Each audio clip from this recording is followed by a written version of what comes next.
Grant Edwards is the GM of PGG Wrightson Wool. Let's have our monthly look at the state of the wool market. Now, bearing in mind a good proportion of our wool goes to China, Grant, I was expecting the worst from yesterday's sale, but it could have been much worse apparently. Good afternoon and welcome to the country. Yes, definitely, that's a fair summation. There was a sale yesterday in the North Island and one in the South, which doesn't happen that often throughout the year, but certainly yesterday that occurred. So that put 20,000 bales on the market across both islands, and certainly the market was, whilst we would like, and we've discussed it previously, these prices need to lift significantly. It was encouraging to see the strength of the market, and also it's I would say it's the best bidding tone that we've seen in both auction rooms probably for a month or so. So it was encouraging to what it could have been, Jamie. Okay, definitely. Grant, let's have a look at how much of that wool. We know it's a sizable chunk. I know that China's our biggest destination for wool, but how much of our wool ends up there? How important are they to us? They're significant purchases, or a lot of wool goes there purchased directly or for further processing, Jamie. And in that, the recent export figures have just come out.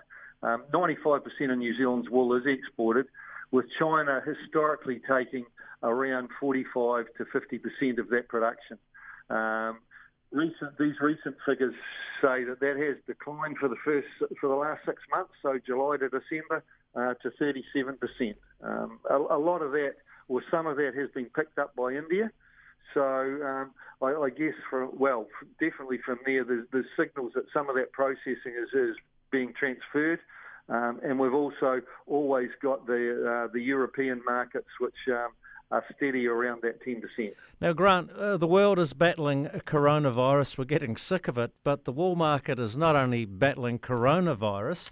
In Australia, there's been a cyber attack on their main selling platform over there. That's affecting us as well? Definitely, Jamie. A lot of the wool industry, the platforms are based on the Talman, what's called the Talman system, which is operated out of Australia. So that's New Zealand here, South Africa, and of course Australia. From that, what's occurred? They've suffered a cyber ransom attack. What has it done here in New Zealand? Our brokering systems are still fully operational. Australian sales this week, Jamie, have been cancelled and have been rescheduled. The sales for next week, and at this stage they're all go. And Talman are working 24/7 throughout the weekend to get this system back up and running. Well, it never rains, but it pours, doesn't it? Look, really quickly to finish on, because I am out of time, the drought, along with coronavirus, we talk about it every day. I'm getting sick of it, but they are the two big things affecting the primary sector in this country.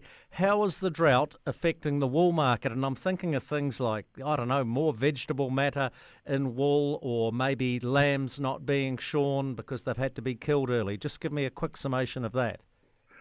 Initially and early on, yes, there was a lot of sheep, lambs and annual draft ewes that were killed, or old ewes, that were killed with the wool on.